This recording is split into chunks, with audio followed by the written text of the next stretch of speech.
Hello, and welcome to Potluck, the Anything and Everything Talk and Entertainment TV show. I'm your host for today, Gail Yotis, sitting in for Mira Narashiman, and my guest today is Patrick J. Coffey.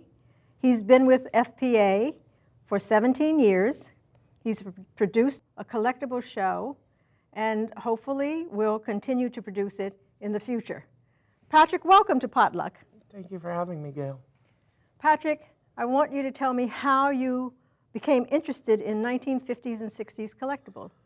Well, actually, my interest it's not just in the 40s, 50s, and 60s. That's the core of it. But I'm interested in pretty much all things 20th century vintage, especially American things. The first vintage thing I ever got interested in was vintage automobiles.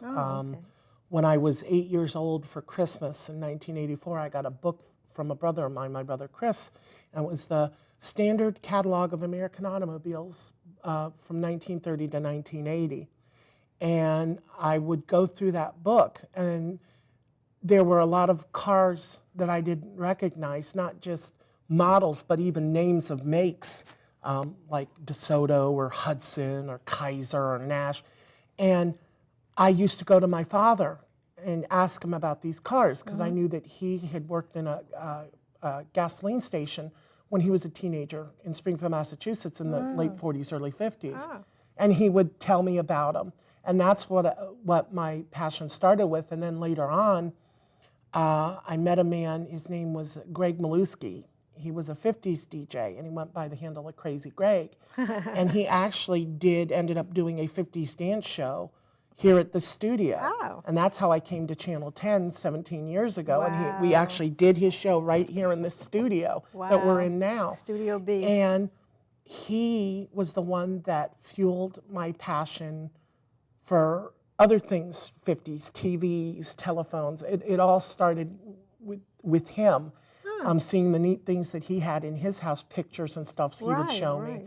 And after that, it just exploded. I don't exactly know how or why, but it just steamrolled to the point where I had pretty much stuffed my mother's basement full of stuff. I had become a hoarder, a vintage hoarder. And I had to finally de-hoard my mother's basement last year after her years of her and my family saying, you gotta do something. But yeah, it turned out as the more I got into it, the more I realized things were not only better built then, that's why it's easy to find a toaster now. I've got a Sunbeam toaster that was made in 1950. And when I got it, it needed to be made to work properly again. Just an adjustment of a simple screw in the bottom. Wow. And it works flawlessly. Try that in 50 years with a $9 toaster you buy today at Target. It isn't going to happen. No. I mean, I know people that have vintage major appliances, washers, dryers, dishwashers, refrigerators, stoves that are 50, 60 years old. If you think any appliance you buy today is going to be around in 50 years, forget it. They're made to last 10 or 15 years, where appliances back in the 50s and even into the 60s, they were starting the cycle of planned obsolescence. Right. But back then, a refrigerator would last you 20 to 25 years, a good washing machine, 15 years, a dryer, maybe 20. Right. And now, I mean, they've got it down under 10 years for pretty much everything. Oh, absolutely. And then, of course, too, the styles back then were so interesting. A lot of the manufacturers of major appliances, for example, like Frigidaire was owned at the time by General Motors. And a lot of the styling of a lot of their appliances, especially in the 50s, and 40s even, were influenced by cars. Really? By the cars. And then, of course, with the color explosion in the mid-1950s, you had wonderful colors. You had pink, you had turquoise, you had the pale yellows and the mint greens and the copper tone browns and stuff that came out at that time. Whereas today, it's all boring. You've got white, you've got black. Stainless steel. And you've got stainless steel. Right. And everything has gone boring and ugly. Right. And so it just appeals to me. And I'm a person who likes bright and vibrant colors. I like bright, bold, colors. I also like deep colors. I mean, like the shirt I'm wearing, I love these vibrant purples. Purple, and yeah. red is my favorite color. Blood red is my favorite Wow, color. yeah. And no, I'm not a vampire. But, so, I mean, everything just back then seemed to have a lot more class. And I Right. like evoking that era because, too, back then things were so much easier. Living was easier and Simpler. things weren't as complicated. Right. And so that's basically why I embraced that whole lifestyle. And from what I understand, your house has 50. I'm trying. I'm trying. Yes, my house. I do have some vintage '50s things. I have my colored aluminum collection. I have my vintage telephone collection. I have some vintage radios, a few vintage vacuum cleaners, vintage small kitchen appliances. I use coffee pots and toasters and, things like that, and some vintage dishes and stuff. And, I'm eventually want to do my living room over completely vintage. And didn't you recently have a large purchase for your kitchen? Yes, I went out for Christmas and bought myself with some Christmas money I got from my sister and brother-in-law. I went out and bought myself a vintage refrigerator for the kitchen. Tell I me bought about something it. I've always wanted. Oh, there's really not much to tell. It's a pink 1956 General Electric refrigerator that I found on Craigslist. The people lived about 6 blocks from me over here in Oakton, and Oh, lucky. I got it very cheap, $50. Wow. And I mean, even something as simple in those days, for example, refrigerator had a lot of class. Like this one has chrome shelves in it that 2 of them are half circles, and they're on like a big pole. And if you want something in the back of the refrigerator on one of those trays, instead of having to reach back there and pull everything out in front of it, you just take your finger and you flip the end of the tray, and it revolves. It's a lazy Susan. Wow. And it will just swing right around, and you pick off what you want, and you swing it back and shut the door.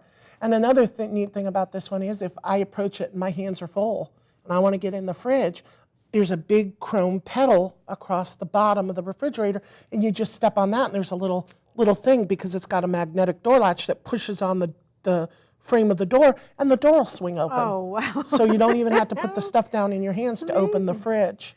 Wow. The paint is, a little faded. I mean, after all, it is a 56-year-old or 55-year-old refrigerator, but it's a lot of fun. And I have to defrost the freezer, but because it doesn't have the fans and the defrosters that a modern refrigerator has, they will save you money. There are some Right. people that don't believe that, but it is true that a lot of the operating costs in a modern refrigerator is the fan inside that blows the cold air around the food and the defrosting unit that keeps the freezer free of frost. And it's so simple to defrost that freezer. But I mean, it has a lot of good little For the amenities characteristic and the just almost like the shock value. I love the shock value of it when people walk into my kitchen and see this big pink beast sitting in the middle of a what is an otherwise vintage 1978 condo kitchen, because the rest of my kitchen hasn't been touched since the condo was built, the cabinets and the floor, and to see this little pink thing sitting over there in the corner, they'll be like, "Whoa, that's cool." Or at least I'll get, "Oh my God, what is that?" So I like to be shocking, but not in a way, that's in a harmless way. Right. Yeah. I don't mind being different. I don't mind being, a unique person, as long as it's not in a harmful way, like some of these movie stars do with the drugs and hopping in and out of beds, and We don't want to get into that. No, but that's not how I choose to be different. I choose to be different in a harmless way. Right. And and just it's my way of saying I am not your average person. I am different. I'm different. Right. I'm a unique person in a sea of normality. Right. Well, it's interesting that you got interested in 1950s and 60s and 40s, as you say, objects, because you were born much later than that. I was born time February period. 12th, 1976. Right. I was Well- a Abraham Lincoln bicentennial baby. Or as Mom once told me, I was her early Valentine's Day present But that year. I see this pink refrigerator, and for some reason it makes me think of I Love Lucy. And I know that you're... Oh yeah, I Love Lucy. For many years I used to watch that show, and I loved the kitchen in that show. Of course, all her stuff in the early years was Westinghouse. Oh. They had worked some deal, I guess, with Westinghouse in Los Angeles, the distributor out there, and they got that big, beautiful stove and the refrigerator. Right. She even had a very beautiful Westinghouse mixer. And I don't have that model Westinghouse mixer. I have the one they made right before it, which basically used the same base and the same revolving tray and the same style bowls. But mine is an earlier one that they made from 1948 to 1950. And then the one she had, they made from, I think, 51 through 57 or 58. I've never been able to tell the tail end of that one. But yeah, you know, it's all for me, it's a matter of the class. Although there are people, I must say, more and more people are embracing the vintage stuff now than used to. Oh, collectibles, yeah. Well, as much as I'm not big on the internet and how the internet has pretty much changed our way of life in such a short span of time, in less than 2 decades, because you are talking to someone that has a lot of memories of going to thrift stores and stuff on the verge of the internet, you know, era dawning, and how different things were and how much funner it was then compared to now. Right, right. But there are a number of pages. There's one, retrorenovation.com, run by a lady out of New Jersey named Pam Kuber. That is just a wonderful site. And people share right now, she's got a campaign going called Save the Pink Bathroom. Well, it's funny because, you know, most realtors, when they sell a house now, if they see about, oh, that should go, you got to tear that up. But there are a lot of people who like the vintage style bathrooms. And there are a lot of people who have bought what collectors call time capsule houses, that are houses that haven't probably been remodeled or redecorated in any number of years, anywhere from the 70s back to the 50s, and even a little past that into the 40s.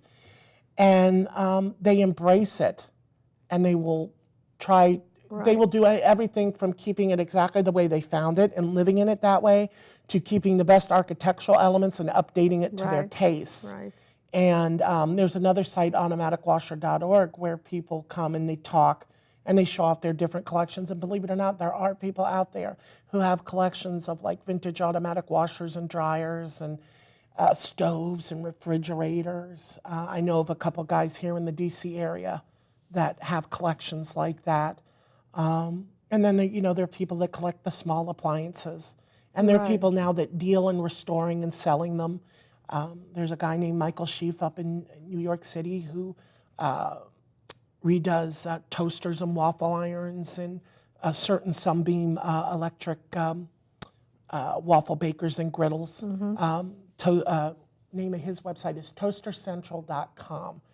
And he does beautiful work. And there's a guy named Deco Dan out in the Midwest at decodan.com who redoes electric mixers and will repaint them, and KitchenAid coffee grinders. And as far as major appliances goes, there's a place in Arizona that redoes stoves and refrigerators. And there's Jowers Antique Appliances in Georgia that they go by antiqueappliances.com, and they restore. And they have a waiting list.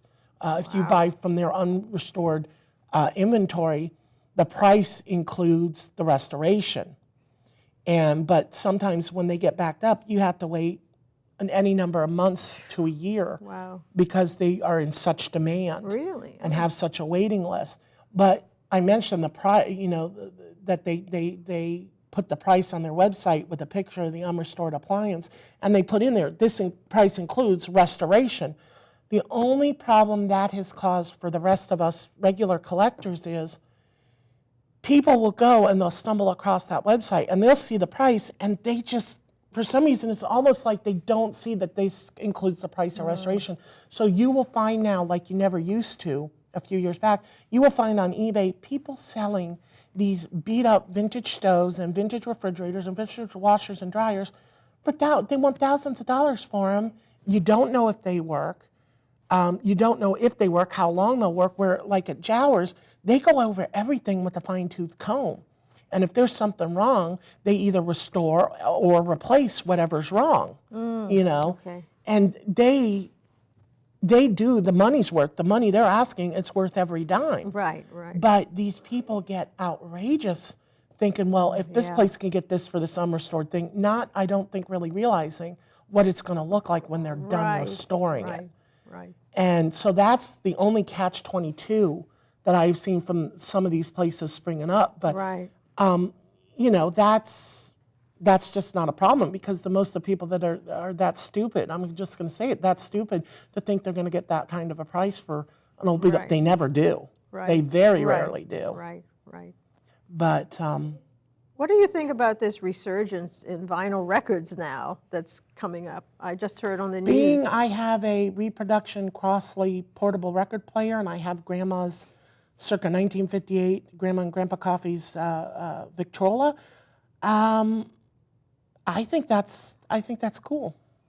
Yeah. I love records. I love to listen to records. I don't have a huge collection, but I have some 45s and some LPs I've bought over the years, and I think that's fun. To be honest, forgive me, I know this will sound funny coming from a retro hound, but I don't mind CDs either.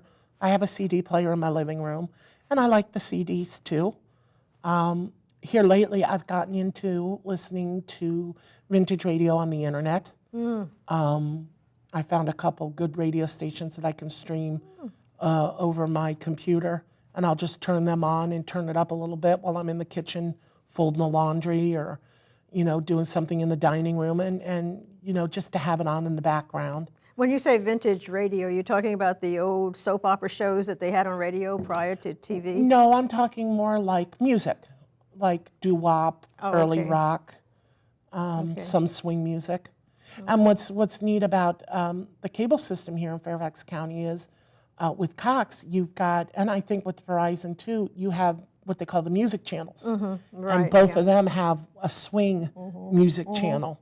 And sometimes I'll just put that on the TV. And if I'm sitting in the living room drawing or reading a book or something, I'll just curl up on the sofa and read that. They have the upper channels, I noticed, for Cox has you can tune in all different kinds of music. Jazz, any reggae, kind that 90s, 70s. Classical. Show tunes, kiddie tunes to keep your little kids occupied. Because I think on the radio now, the normal radio, I don't think they have like a 1950s and 60s station They haven't had anymore. a quote-unquote oldies station. Oldies, right. In this area for over 10 years, really. I shouldn't say oldies. My late friend Greg Maluski never liked it when kids called that music oldies. He always encouraged us to call it what Alan Freed, a very famous DJ in the 50s, called it. He always referred to it as the big beat. Oh, the big beat. The big beat, yep, that's right. And when back in those days, it was 104.1 was the oldie station. And then they started, and they were playing 50s, early rock and roll, you know, early Elvis, Bill Haley and the Comets, Chuck Berry, you know, Bo Diddley. And then they started moving more 60s and 70s, and about the time they started moving away from the 50s, Oldies 100. Right, 100.3. 100.3, Oldies 100 came online and started taking up the slack where 104, and then 104 eventually converted to a modern. Classical, wasn't it? I think at first it was regular music and then later classical.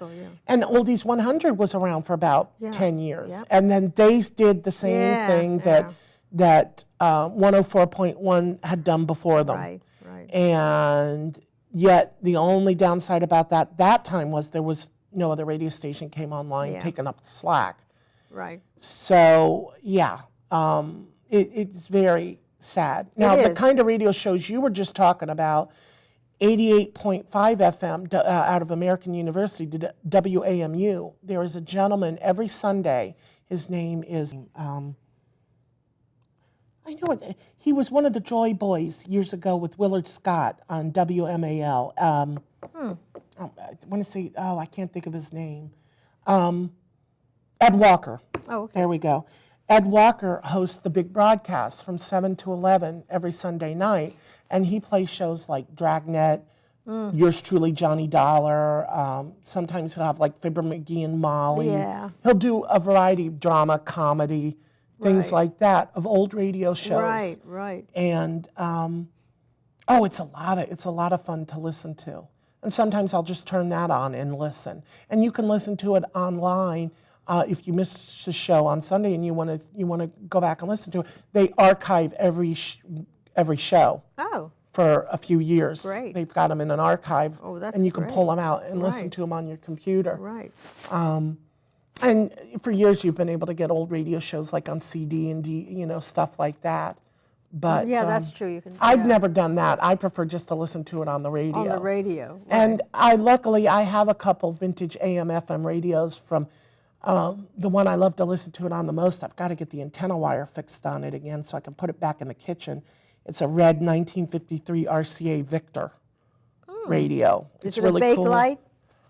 I've never done the Bakelite test to find out, but I don't think so. I think it's plastic. By that time they were going to plastic because Bakelite, I believe, was more expensive. Yeah.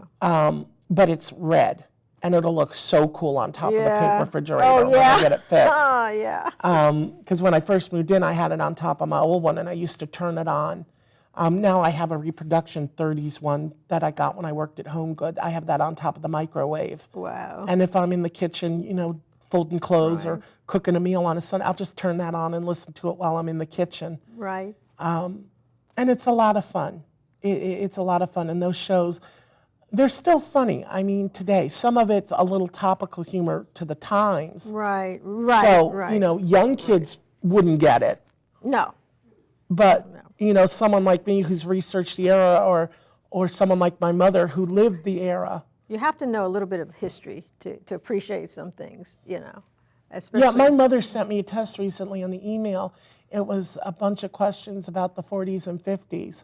And you scored yourself. And out of 100 points, I got 95 because I only missed one question. Wow, Patrick, that's And it was very because good. it was about a song that I had never heard before. That's very good. Very good. But My mother was shocked. I was like, come on, Ma, you know me better than that. But talking about old radio, talk about the transition from radio to television, because a lot of the shows that were on radio actually transitioned. There were a Did they number not? of them, to my knowledge. I mean, I don't know a whole lot about that. That's an area I'm still learning about. But, there were a lot of shows like Ozzie and Harriet went over from radio to TV.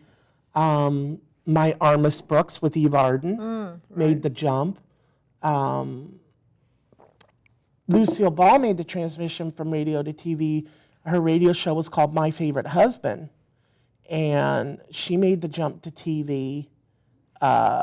She did her last radio show of My Favorite Husband, and I believe it was March of 1951. And by that September, she was on TV as Lucy Ricardo for the first time. The interesting thing about that whole thing, because Lucille Ball is another passion of mine, the people that wrote for her and produced her radio show produced I Love Lucy. The head producer and head writer of My Favorite Husband was a gentleman named Jess Oppenheimer. And he came into that show, I think, a couple months after it had started in 1948. And the original writers that were writing the first few shows of that for Lucille Ball and her radio husband, who at that time was Richard Denning, Dick Denning, were the head writers of the Ozzie and Harriet show. And they were on hiatus from what I've read. But they had to go back to Ozzie and Harriet. And so they brought Jess Oppenheimer in to work with the two young kids, Madeline Pugh and Bob Carroll Jr. And they ended up, Jess went in and started working with Lucy and made some changes to, as he put it, make the show seem more accessible to the common everyday people listening. Because originally the show was about a couple named Liz and George Cugat, and George was the 5th vice president of the bank he worked at, and Liz was a society matron. And Jess Oppenheimer kind of felt, well, you know, how is the average man and woman on the street going to relate to that? So what he did was he decided, well, okay, George has this title, but that's all it is going to be. He's still an average working man, even though he has this title. And he decided to make Liz a little more daffy and a little more loony. And at first, Lucille Ball, if I remember correctly, reading in Jess Oppenheimer's book, that Lucy was a little uncomfortable with the whole thing. And so he actually gave her one night tickets to the Jack Benny show because he wanted her to learn how to loosen up in front of the camera. Because even though it was a radio show, they did have an audience. So she went to the Jack Benny show and came back and said, oh my God, I see what you mean. And from there on in, she really got into the Liz character. And so anyways, later on, because I mean, I could talk about this for hours. I know we don't have hours. No. When they went over to TV, one of the things Lucy said was, I want Jess and Bob and Madeline to come and do what they did for me. And a lot of scripts in early days of I Love Lucy were rewrites of, and just light reworkings of scripts they had done on My Favorite Husband. And one of the things Jess Oppenheimer did on My Favorite Husband was he added a husband and wife, another husband and wife, George's boss and his wife, Rudolph Atterbury and his wife Iris, and they were the radio shows Fred and Ethel Mertz. Fred and Ethel Mertz, And so a lot of the episodes, and on the DVDs you get of the I Love Lucy show now, they have radio shows, some of the radio shows, so you can see and hear the differences. Pat, I've got to cut you short. I'm afraid we're out of time, but Pat, you have to come back because we have a lot to talk about. I mean, if only I Love Lucy, you know, we could talk about her forever, but we still have a lot. I'd love to come back soon if possible. Well, absolutely, and I want to have you back. Well, that's it for today. That's your Potluck show, and I hope you join us again for the next show. And don't forget, you never know what we're going to do.